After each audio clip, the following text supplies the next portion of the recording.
जी grade 10 mathematics. और यहाँ पे अभी हम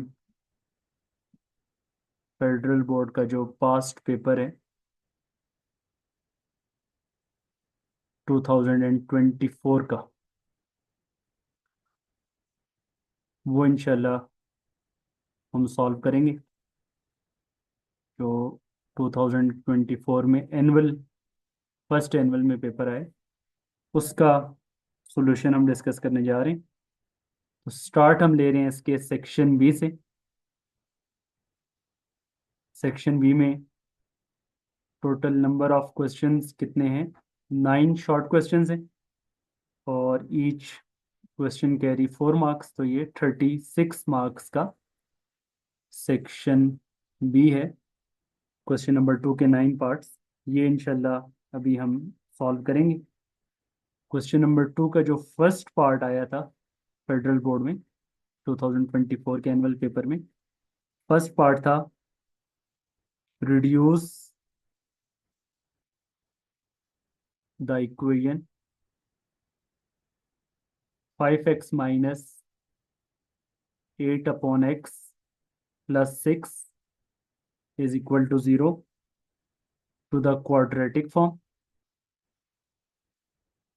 to the quadratic form and solve and solve. तो आपने सबसे पहले इसको क्वाड्रेटिक फॉर्म में रिड्यूस करना है और रिड्यूस करने के बाद फिर इसको सॉल्व भी करना है। तो बहुत ही आसान पहला पार्ट था, जिसमें 5x - 8/x प्लस 6 फ्रैक्शन ख़त्म करने के लिए आप क्या करेंगे? Multiply each term by x. X से आप हर टर्म को मल्टीप्लाई कर लेंगे तो फ्रैक्शन ख़त्म हो जाएगी। ये हो जाएगा 5x² minus 8 plus 6x is equal to 0। Arrange करेंगे इसको, 5x² plus 6x minus 8 is equal to 0। तो ये एक नंबर आपका इसका था कि आपने इसको क्वाड्रेटिक फॉर्म में रिड्यूस करना है। अब 3 नंबर थे कि इसको सॉल्व करके एक्स की जो वैल्यूज फाइंड करनी है, 3 नंबर इसके। तो इसको सॉल्व करने के क्वाड्रेटिक इक्वेशन को 3 मेथड है। एक क्वाड्रेटिक फार्मूला है, एक कंप्लीटिंग स्केयर मेथड है और एक फैक्टराइजेशन है। तो सबसे कम स्टेप्स जो है वो फैक्टराइजेशन के, मिड टर्म ब्रेक के। तो अब आप इसके फैक्टर्स तलाश करेंगे कि ऐसे दो नंबर्स जिनको आप मल्टीप्लाई करें 5 × -8 - 40 आ जाए और ऐड करने से क्या आ जाए? +6x आ जाए। तो फैक्टर्स इसके बन जाएंगे +10x माइनस 4x। 10 में से 4 सब्ट्रैक्ट करेंगे तो 6 आएगा और मल्टीप्लाई करेंगे तो -40 आ जाएगा। तो फर्स्ट टू टर्म्स में से 5x कॉमन आएगा, x+2। नेक्स्ट टू टर्म्स में से -4 कॉमन आएगा, x+2। तो ये बनेगा x+2 into 5x - 4। The product of two terms is 0। तो आइदर फर्स्ट टर्म इज 0 और सेकेंड टर्म इज 0। यहाँ से x की वैल्यू आ जाएगी -2 और यहाँ से x की वैल्यू आ जाएगी 4/5। तो इसका फिर लास्ट पे आप सॉल्यूशन सेट लिखेंगे। सॉल्यूशन सेट इसका आ जाएगा -2, 4/5। ये 4 नंबर का फर्स्ट पार्ट आया हुआ था। और जैसे कि आप जानते हैं कि हर पार्ट में ऑप्शन मौजूद होते हैं, इसके साथ जो दूसरा ऑप्शन में पार्ट मौजूद था वो क्या था? वो था कि find the value of p. आपने पी की वैल्यू फाइंड करनी है if roots alpha and beta of an equation. अगर एक इक्वेशन है x² -2x plus p is equal to 0, इसके रूट्स अल्फा और बीटा हैं, अगर ये सेटिस्फाई करें, सेटिस्फाई द रिलेशन, और वो रिलेशन है 3 alpha plus 4 beta is equal to 5। तो आपने p की वैल्यू फाइंड करनी है। तो ये चैप्टर नंबर 2 में से पार्ट आया हुआ था। इसका सॉल्यूशन भी बहुत आसान है। ये जो इक्वेशन आपके पास गिवन है, एक्स स्क्वायर का कोफिशिएंट आपको पता है a होता है, एक्स का कोफिशिएंट b होता है, और कांस्टेंट टर्म c होती है। क्वेश्चन में गिवन है कि इक्वेशन के रूट्स क्या हैं, अल्फा और बीटा हैं। तो सम ऑफ रूट्स का फार्मूला अल्फा प्लस बीटा हमें पता है माइनस बी बाई ए होता है। तो b की वैल्यू -2 और a की वैल्यू 1। अल्फा प्लस बीटा किसके इक्वल आ गया, 2 के इक्वल आ गया। इसी तरीके से ये आपके पास सम ऑफ रूट्स आ गया, और जो प्रोडक्ट ऑफ रूट्स होते हैं अल्फा बीटा, वो इक्वल होता है c अपॉन ए। c की वैल्यू क्या है, p है, a की वैल्यू क्या है, 1। तो p अपॉन 1, p आ जाएगा alpha beta is equal to 1, sorry p upon 1 p। Alpha beta is equal to p। तो ये आपके पास टोटल कितनी इक्वेशंस आ गई हैं, 3। एक अल्फा प्लस बीटा, इसको आप नेम अलॉट कर दें इक्वेशन नंबर 1 का। एक आ गई है अल्फा बीटा, और एक इक्वेशन क्वेश्चन में गिवन है 3 alpha plus 4 beta is equal to 5। अब इन तीन इक्वेशंस को सॉल्व करके हमने बेसिकली वैल्यू फाइंड करनी है। क्वेश्चन में रिक्वायर्ड क्या है, फाइंड पी। तो पी फाइंड करने के लिए फर्स्ट हमें अल्फा और बीटा दोनों रिक्वायर्ड होंगे। तो अल्फा बीटा फाइंड करने के लिए we will simplify equation 1 and 3। Equation 1 और 3 को हम पहले सिंप्लीफाई करेंगे। तो या अल्फा के कोफिशिएंट को सेम बना लें या बीटा के कोफिशिएंट को सेम बना लें।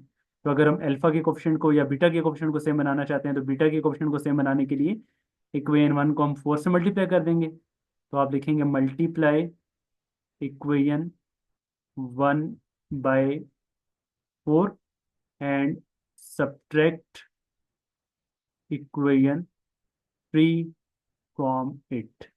उसमें से इक्वेशन 3 क्या कर दें, सब्ट्रैक्ट कर दें। तो इक्वेशन 1 को हम मल्टीप्लाई कर रहे हैं किसके साथ, 4 के साथ। तो ये आ जाएगा आपके पास 4 alpha plus 4 beta is equal to 8।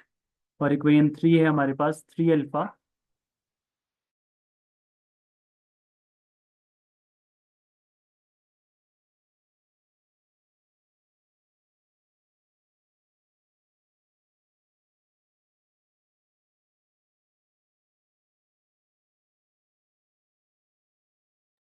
तो इक्वेशन नंबर 3 है 3 alpha plus 4 beta is equal to 5।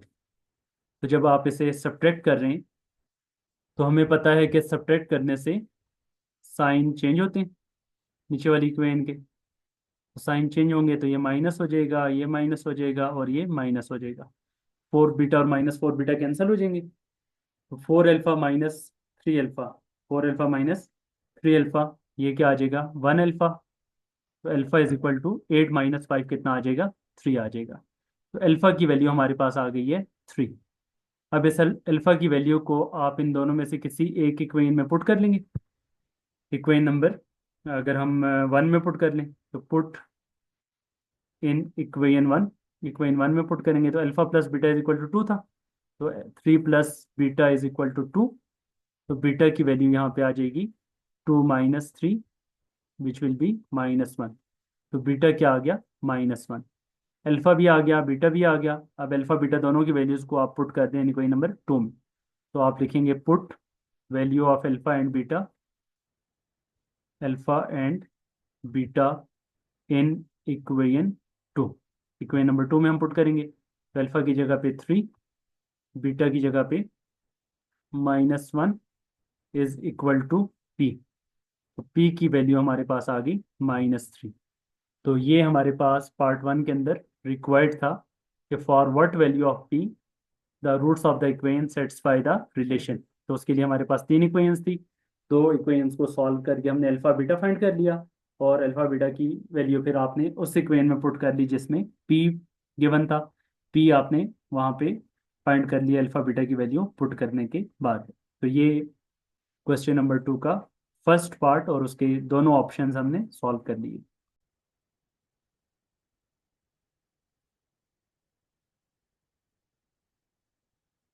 Ji. First paper solution हम कर रहे हैं फेडरल बोर्ड का 2024, और क्वेश्चन नंबर 2 का फर्स्ट पार्ट हमने सॉल्व कर लिया। अब हम इसका सेकंड पार्ट सॉल्व कर रहे हैं। सेकंड पार्ट में गिवन है if x+1 and x-1 are the factors of are the factors of x square are the factors of x cube plus 3px square plus qx minus 1. Use synthetic division to find the value of p. Use synthetic division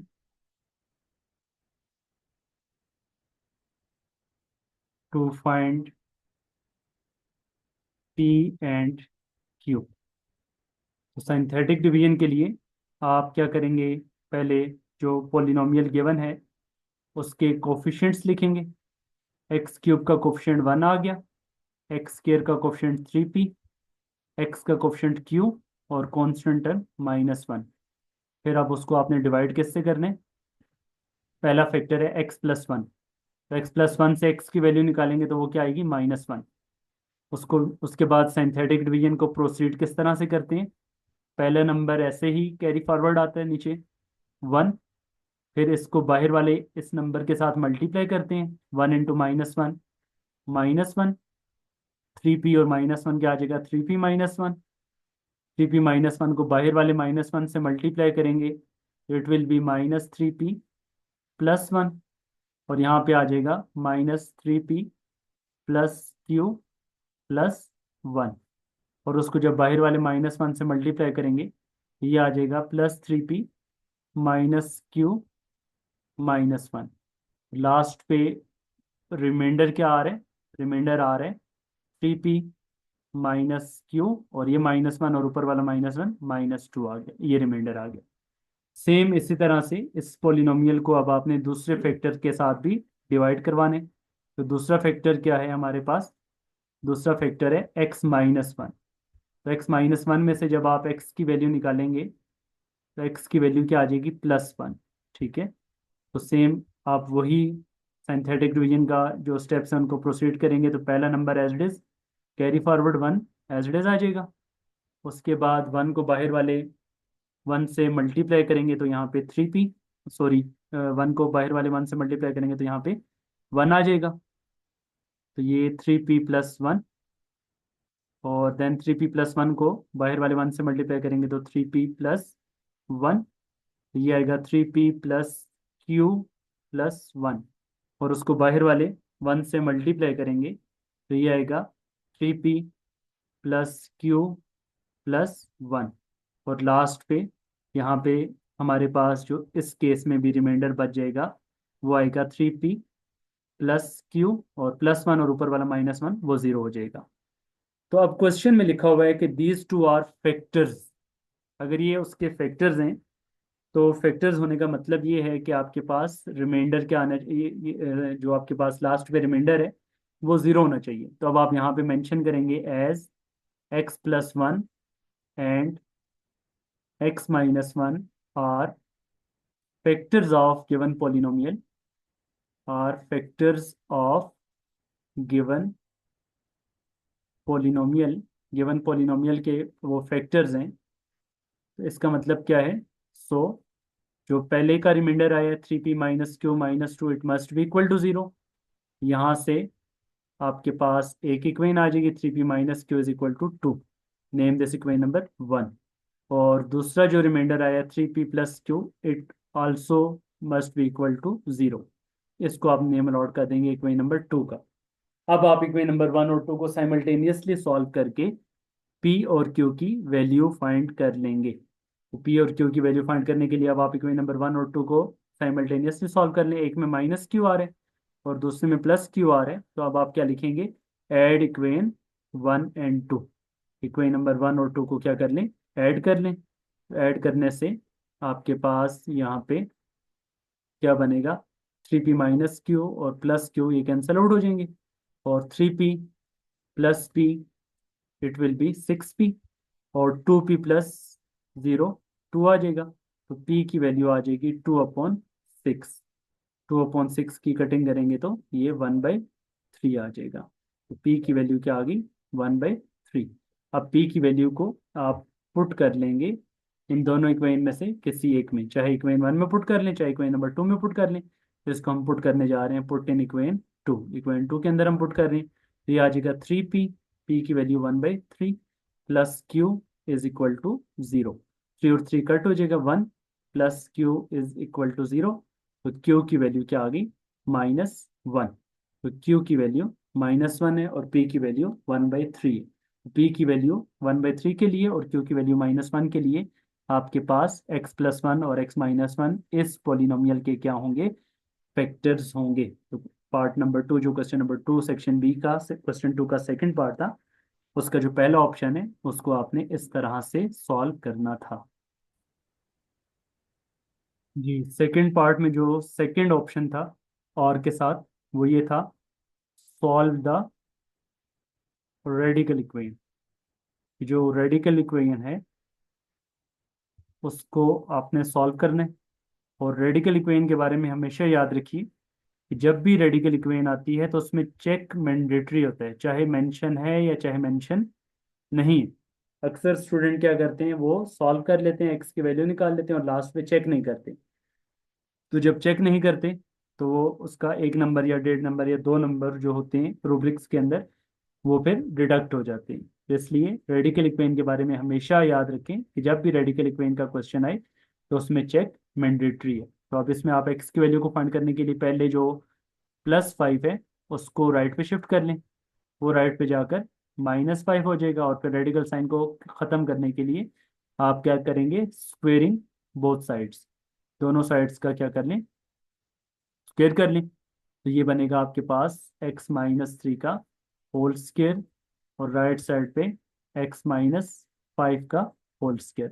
तो square under root के साथ cancel हो जाएगा x-3, और right पे आप a - b whole square का formula apply कर लेंगे, a का स्क्वेयर -2ab प्लस b का स्क्वेयर। अक्सर स्टूडेंट मिस्टेक करते हैं कि a - b का होल स्क्वेयर सही से ओपन ही नहीं करते और जस्ट इसको x² -25 लिख लेते हैं, बीच में ये जो -2ab वाली टर्म है उसको स्किप भी कर जाते हैं। तो वो सारा का सारा जब यहाँ पर इनिशियल स्टेज पे मिस्टेक हो जाएगी तो आगे चाहे जितने मर्जी स्टेप्स ठीक करते रहें तो आपका अगले वाले सारे के सारे स्टेप्स ऑटोमेटिकली गलत हो जाएंगे।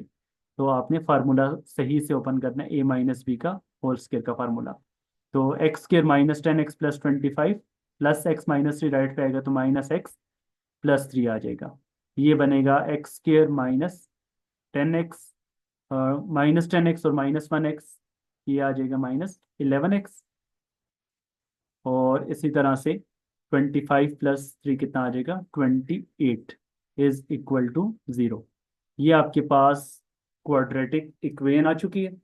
और अब इसकी आपने क्या कर देनी है, मिड टर्म ब्रेक कर देनी है। ठीक है, अब आपके पास ये क्वाड्रेटिक इक्वेशन आ चुकी है, तो इसको सॉल्व करने के 3 मेथड्स हैं, mid term break, completing square method, या फिर क्वाड्रेटिक फार्मूला। तो अगर आप इसको मिड टर्म ब्रेक से सॉल्व कर लें तो ये बनेगा x², फैक्टर्स इसके आ जाएंगे -7x -4x, दोनों को ऐड करें तो 11 आ जाता है और मल्टीप्लाई करें तो 28 आ जाता है। फर्स्ट टू टर्म्स में से x कॉमन आएगा, नेक्स्ट टर्म्स में से -4 कॉमन आएगा। तो ये बन जाएगा आपके पास x-7 इंटू x-4। x के दो आंसर आ गए, एक आंसर आपके पास 7 आ जाएगा और दूसरा आंसर हमारे पास 4 आ जाएगा। तो x = 7 एंड x = 4। और फिर आपको पता है कि रेडिकल इक्वेशंस में चेक करना मैंडेटरी है। ठीक है, तो चेक आपने लाजमी करना है। अब फॉर x = 7, x = 7 के लिए हम चेक कर रहे हैं। तो जो ओरिजिनल क्वेश्चन होता है, ठीक है, ओरिजिनल इक्वेशन होती है, उसमें आपने उस वेरिएबल की वैल्यू पुट करनी है। तो ये आ जाएगा 7 - 3 + 5 इज इक्वल टू 7। 7 - 3 4, 4 का अंडर रूट क्या आ जाएगा 2, तो 2 + 5 is equal to 7, 7 is equal to 7। तो इसका मतलब है कि ये सेटिस्फाई कर रहा है। अब आप दूसरी वैल्यू के लिए भी चेक कर लें। For x is equal to 4, x is equal to 4 के लिए आप चेक करेंगे तो ये आ जाएगा 4 - 3 प्लस 5 इज इक्वल टू 4। 4 - 3 1, 1 का अंडर रूट 1 आ जाएगा। 1 + 5 क्या होता है 6, 6 इज इक्वल टू 4। तो 6 इज नॉट इक्वल टू 4 होता है ना, तो 6 जो है वो 4 के इक्वल नहीं है। तो इसका मतलब क्या है कि x is equal to 4 is an extraneous root. इसको क्या बोलते हैं, एक्सट्रेनियस रूट बोलते हैं, जो ओरिजिनल इक्वेशन को सेटिस्फाई नहीं करता। तो ये एक्सट्रेनियस रूट आ जाएगा। तो सोल्यूशन सेट जो आपके पास बनेगा, वो जो दूसरी एक्स की वैल्यू है जिसने सेटिस्फाई कर दिया, वो सोल्यूशन सेट में शामिल हो जाएगा। एक्स इज इक्वल टू 7 ये आपके पास इसका सोल्यूशन सेट होगा, जबकि एक्स इज इक्वल टू 4 इसका एक्सट्रेनियस रूट होगा, और उसको आप सोल्यूशन के अंदर कंसिडर नहीं करेंगे। तो ये आपका क्वेश्चन नंबर जो 2 था, और उसका जो सेकंड पार्ट है, उसके दोनों ऑप्शंस हमने सॉल्व कर लिए। तो पेपर में आप देख लिए करें कि कौन सा पार्ट ज़्यादा अच्छे से आता है। जो पार्ट ज़्यादा अच्छे से आता हो, कोशिश करें उसको ऑप्ट किया करें और उसको सॉल्व किया करें। 2024 का पेपर हम सॉल्व कर रहे हैं। क्वेश्चन नंबर 2 सेक्शन बी चल रहा है, और उसमें जो पार्ट 3 है वो है if x upon P is equal to y upon Q is equal to z upon r. ठीक है, देन प्रूव करना है हमने, show that x cube plus y cube plus z cube divided by p cube plus q cube plus r cube is equal to x y z divided by x y z divided by p q r. तो इस question को अब देखते ही जिन बच्चों ने अच्छे से तैयारी की है, तो वो फौरन से आइडेंटिफाई कर लेंगे कि ये क्वेश्चन कहाँ से आया है। तो फौरन से आइडेंटिफाई हो रहा है कि ये के मेथड का क्वेश्चन है। तो उसमें फिर आप क्या करते थे, लेट करते थे X upon P, Y upon Q and G upon R is equal to what, G, is equal to K. क्या आएगा, X upon P is equal to K, Y upon Q is equal to K and G upon R is equal to K. X क्या आ जाएगा, p के, Y equal आ जाएगा Q के, और जी equal आ जाएगा आर के।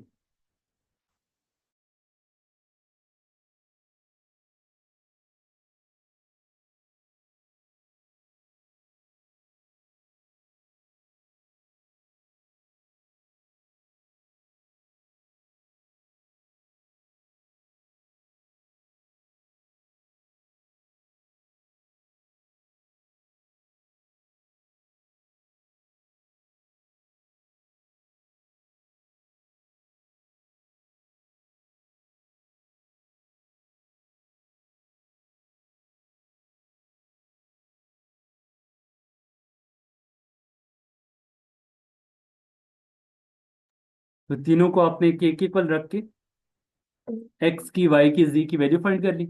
अब लेफ्ट हैंड साइड में भी आपने ये पुट कर देना एक्स वाई की जी की जगह, और राइट हैंड साइड में भी एक्स वाई जी की जगह आपने इसे पुट कर देना है। तो अब आप दोनों साइड्स को पैरेलल सॉल्व कर सकते हैं या अलग अलग सॉल्व कर लें। तो लेफ्ट हैंड साइड में न्यूमरेटर में क्या आ जाएगा, लेफ्ट हैंड साइड में न्यूमरेटर में आ जाएगा एक्स का क्यूब, ये आ जाएगा पी के का cube, plus y cube, q के का cube, plus z cube, z की जगह पे आ जाएगा आर के का क्यूब। डिनोमिनेटर में पी क्यूब, क्यू क्यूब और r cube as it is. इसको सिंप्लीफाई करेंगे तो ये आएगा पी क्यूब के क्यूब, क्यू क्यूब के क्यूब और आर क्यूब के क्यूब। तो न्यूमरेटर में से कॉमन क्या आ जाएगा, जी, न्यूमरेटर में से के क्यूब कॉमन आ जाएगा। के क्यूब जब कॉमन आएगा तो p cube plus q cube plus r cube, और डिनोमिनेटर में भी p cube plus q cube plus r cube, ये न्यूमरेटर आपके पास कैंसिल हो जाएगा, पी क्यूब क्यू क्यूब और आर क्यूब ऊपर वाले से कैंसिल हो जाएगा, तो ये किसके इक्वल आ जाएगा, के की इक्वल आ जाएगा। लेफ्ट हैंड साइड को आपने सॉल्व किया के की equal. Similarly right hand side को सॉल्व करेंगे, तो राइट हैंड साइड में क्या है, एक्स वाई जी, तो एक्स की जगह पे आ जाएगा पी के, वाई की जगह पे आ जाएगा क्यू के, और जी की जगह पे आ जाएगा आर के, और डिनोमिनेटर में p q r as it is.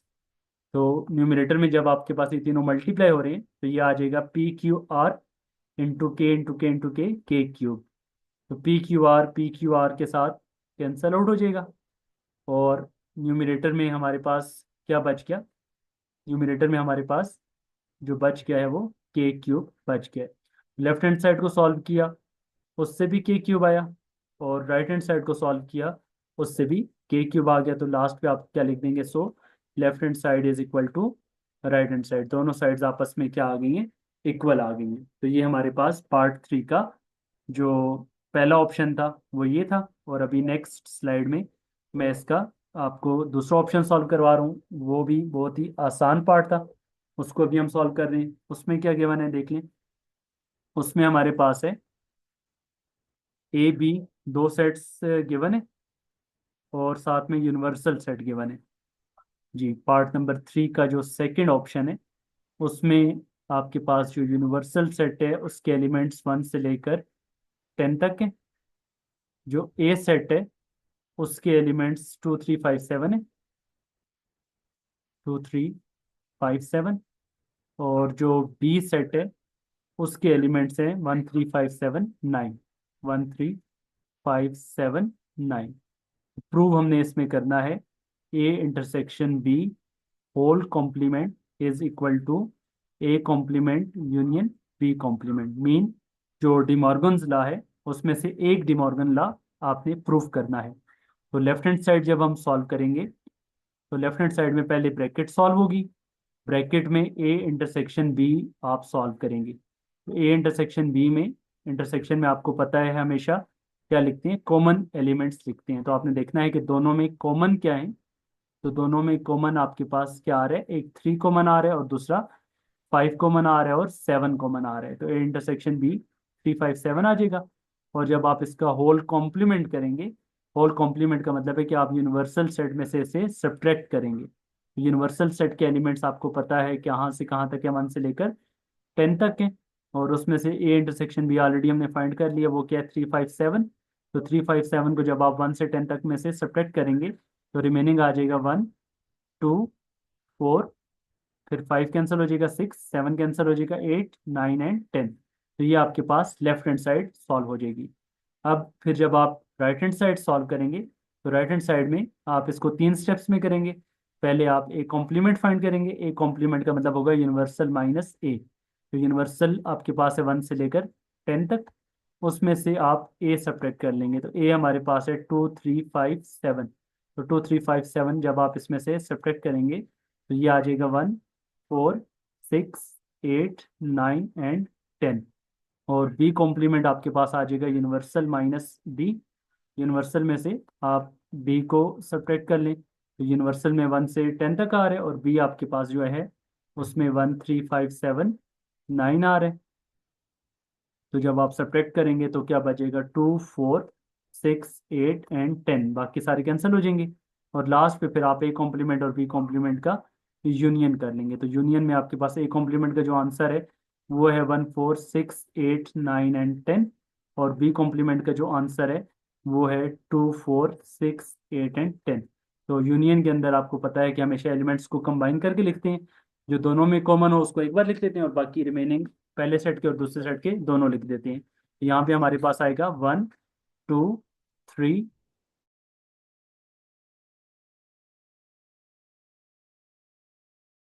के पास क्या आ गया, 8 आ गया, 9 आ गया और 10 आ गया। अब अगर आप आंसर चेक करें कि आपके पास जो लेफ्ट हैंड साइड का फाइनल आंसर था उसमें क्या था, 1 2 4